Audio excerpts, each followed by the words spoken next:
बिस्मिल्लाहिर्रहमानिर्रहीम। Hello hello hello, अस्सलाम वालेकुम माय फ्रेंड्स। आज मैं आपके लिए बहुत मज़े की टिप्स और यूनिक टिप्स लेकर आई हूँ। ईद उल अज़हा सबको पता है आने वाला है, और ईद की हमेशा से हम औरतें जो हैं अपनी किचन के लिहाज से जो है प्रिपरेशन करके रखती हैं, इस वजह से ताकि हम जो है, क्योंकि हमें मज़े की खाने अपनी फैमिली को बना के खिलाना पड़ता है, तो इसीलिए हमें पहले से प्रिपरेशन करना पड़ता है। मैंने सोचा मैं लहसुन को छील रही थी तो आपसे शेयर कर लूँ।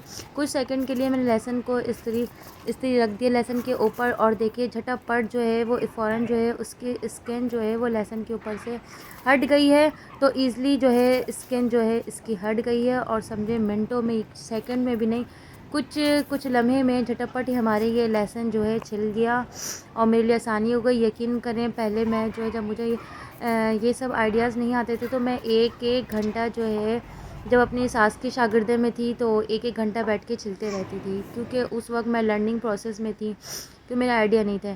तो खैर अब यहाँ पर आते हैं, जब आप कोई कहेगा लाइट नहीं है लोड शेडिंग की वजह से, तो आपकी मैंने एक और लेकर आई है।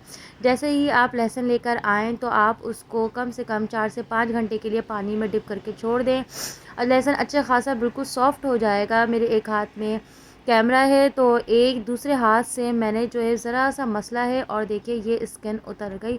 आप इसको दोनों हाथों से रब करेंगे तो आसानी से चले जाएगी।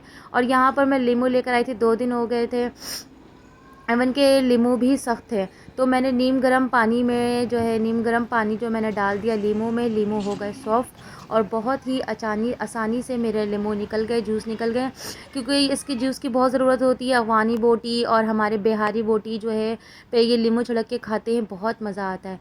ईद हो और ईद की तैयारी ना हो, और वो भी बकरीद, ईद उल अज़हा की, ऐसा हो ही नहीं सकता, क्योंकि ईद उल अज़हा की तैयारी तो बस खाने पीने से स्टार्ट ही होती है, और नए नए तरीके के खाने बनाना भी आसान होता है। और मीठे भी बनाना है तो सेवइयाँ, दूध भी चाहिए आपको, और मसालों की भी मैंने पहले से और इवन कि मैं कोयला और कोल्ड ड्रिंक की भी प्रिपरेशन कर लेती हूँ, ताकि एंड टाइम पे कोई प्रॉब्लम ना हो।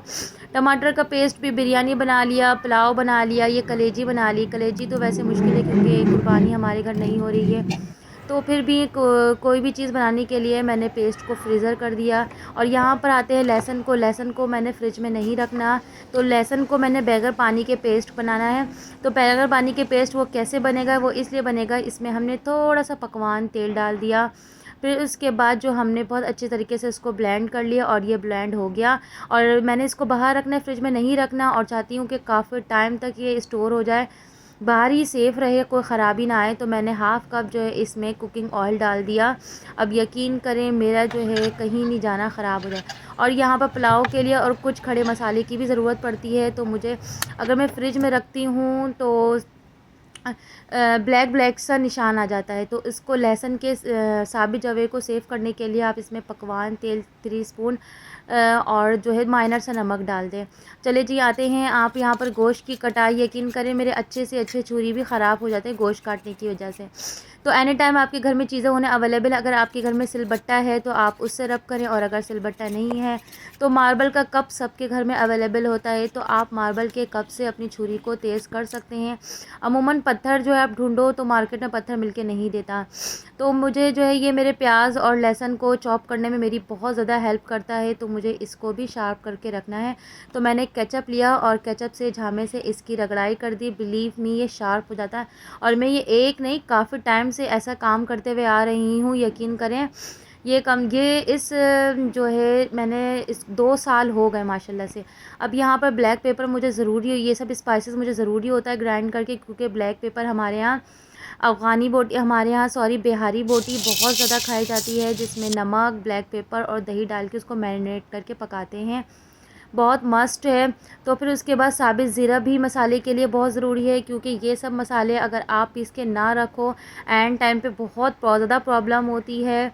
तो यहाँ पर मैंने दरदरा सा कुटा हुआ धनिया, पिसा हुआ धनिया तो मैं परचेज़ कर लेती हूँ, क्योंकि इतना ज़्यादा मेरे पास टाइम का इशू होता है।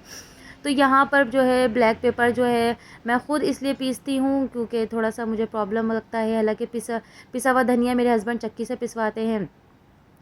और यहाँ पर जो है पिसा हुआ ज़ीरा भी मैंने ख़ुद कूटने से पीसा। ये तीनों मसाले जो हैं मैंने इमाम दस्ता अपने कूटने से कूटा है, और मुझे आसानी भी होती है। ठीक है। और ज़्यादा टाइम मेरे पास हो तो मैं पिसा हुआ धनिया भी खुद पीस लेती हूँ। तो ये सब मेरे लिए मतलब ये सब ईज़ी छोटे-छोटे टिप्स होते हैं, बहुत कुछ के नज़र में माइनर सी बात होती है, लेकिन अगर आप इन छोटे-छोटे टिप्स के लिए आपकी लाइफ़ ईज़ी हो जाती है किचन में कुकिंग करने में। चलिए जी, मेरे लिए सबसे बड़ी प्रॉब्लम का जो हल है आ गया है और मुझे बहुत ज़्यादा आसानी हुई है। इस तरह के आप शॉपर घर में ले आएँ, पाए का शॉपर है और कौरमे का शॉपर है। सम टाइम गोश्त समझ में नहीं आता तो निहारी का शॉपर आपने अलग कर लिया, कौरमे का, टिक्के का अलग शॉपर कर लिया। मैं इस जगह में बहुत कन्फ्यूजन होती है, कम से कम आधा घंटा मुझे फ्रिज में लग जाता है ढूंढाई करने में। तो ये बेस्ट हल है, आप पर्ची लगा के आप कर लें। तो यहाँ पर जो है हमारी जो है माशाल्लाह से ये जो है फ्रीज़ हो गए हैं।